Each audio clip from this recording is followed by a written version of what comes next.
I've been dreaming on in my head like I've seen it. A life worth living is a life with meaning. I'll do what I love till my heart stops beating. I'm feeding this demon.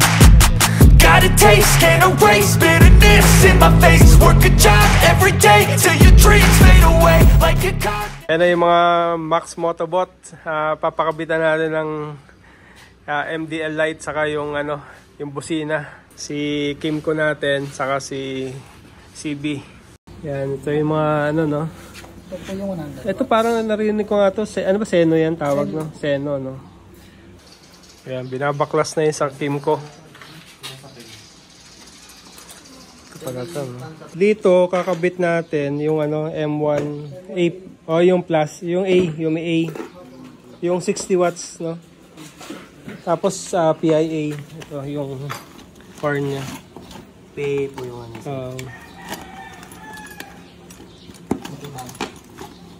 yan, mas malakas yung may A, no? 30 watts lang kasi yung M1 eh. Yan na, baklas na. Buti kabisado nyo na magbaklas yan, no? Nakita ko kasi doon sa page nyo eh. Nakapag-install kayo sa Exciting BS. Importante kasi kabisado eh. Hirap mabalian ng ng pairing. Yung crash guard din natatanggalin. Ayun. Medyo mahirap din baklasin, no?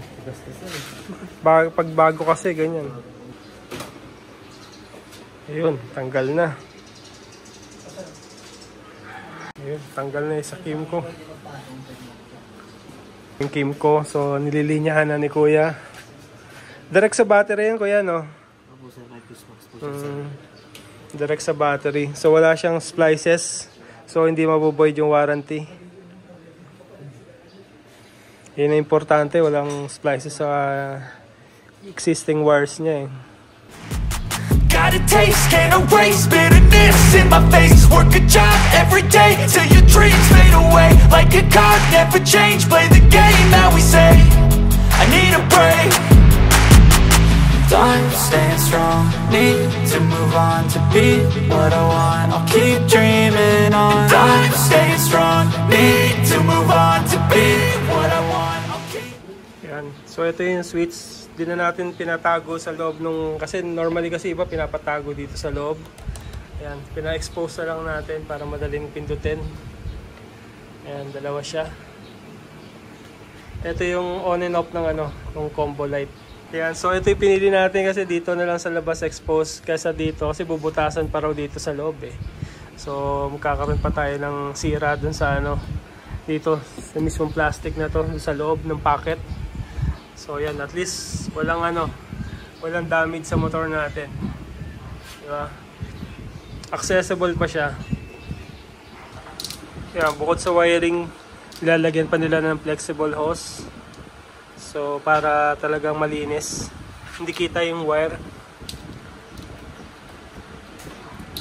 Yan, tapos binabalutan pa ng electrical tape. Diba? Safe na safe talaga. Yan, dito pala pinalulusot yan sa gas tank. Yan. Mula dun sa harapan, going dito sa battery. Yan, dun pala kinakabit yung sina. So kabilaan to. Apo sa kabilaan. Kabilaan. Yan. Ito yung busina natin, PIA. So dito siya kinakabit. Yan. Kabilaan daw. Sa kabila.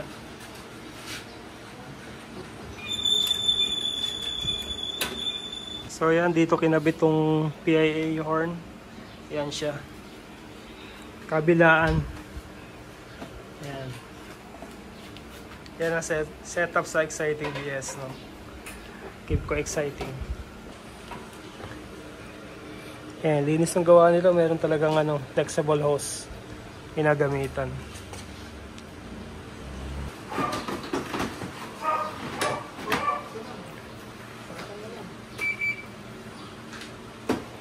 Testing. So ito na yung final. Ayan, ang linis. So parang walang nakita, no? Wala yung wiring. Ilagay nila lahat sa gilid. Ayan. So linis pa rin tignan. Okay. Tapos ito, sinarado na nila yung harap niya. Kakabit na lang yung ano, yung driving light sa ilalim.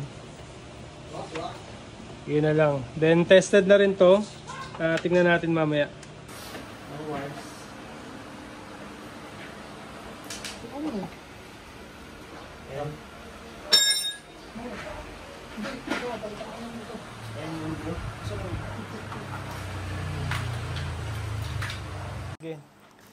Okay, so ito yung kinabit nila. Yan, Max Motobot. Yan, pagkakailangan nyo nila, ito si Mark. Ito yung head na tech nila. Yan. So ito, testingin natin itong Kimco Exciting BS400. Okay. So, ito yung kinabit nila. Ayan o. No, diba? Linis, diba? Hindi halata, pero pag sa gabi yan, doon natin testingin yan. Yung tutok niya sa baba. Okay? Okay, sige par. Ano mo par? Low beam mo Testing. par. Low beam, white, high beam, yellow, and then pa-opa ko par. Testing mo muna yung PIA, yung walang combo lights. Rapid mo par. And rapid. then Rapid switch with mo yung combo lights. switch mo yung combo lights. Low beam par. Busina, high beam, busina, off, rapid. Ayun, ayos. Galing, tested. Yan, hello mga ka-JTech. Ito, testingin na natin yung ilaw na kinabit natin. Yan, open natin itong motor. So yan yung stock light niya. So open natin yung MDL. Nakakabit lang. Pinakita nyo sa video. So yan siya. Yan yung low beam. Tingnan nyo yung high beam. Ang ganda sa dulo. Grabe. Ang lakas, no? Kaya dito lipat tayo. Medyo angat tayo ditong konti. So ayan yung stock light nya. Tapos ito yung high beam ng stock light. Ayan, no? Ayan, nakita lang dun yung parang ano dun, basura dun. Ayan, no? Sa dulo. Diba? So tanggalin natin yung stock light, yung high beam. So open natin yung low beam. So yan yung low beam. Yan.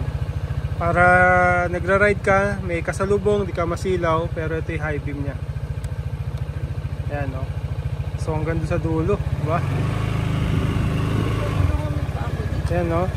MDL lang yan, ka-JTech, 60 watts. Diba? Ang lakas nung ano. Ayun, no. Pag pinatay natin. Yan. Yan, low beam. Okay, di ba? So, yan. Pakita ko sa inyo yung harapan. So, yan yung stock light niya. So, open natin yung low beam niya. Yan, meron tayo yung switch dito. Yan. So, tingnan natin yung high beam niya.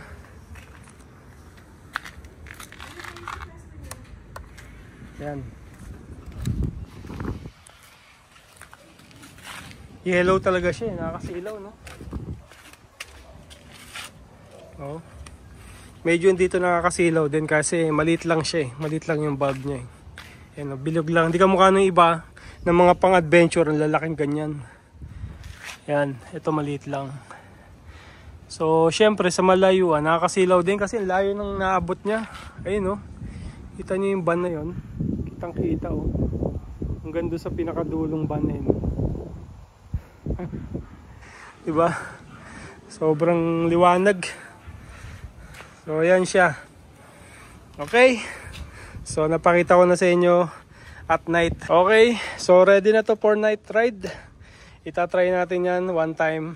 So para makita nyo sa actual talaga na roads. Pero hindi natin pwedeng buksan yung high beam nya. Lalo na kung may kasalubong. Okay mga ka-JTech. Again, thank you for watching. And see you again in my next vlog. Okay. Bye-bye.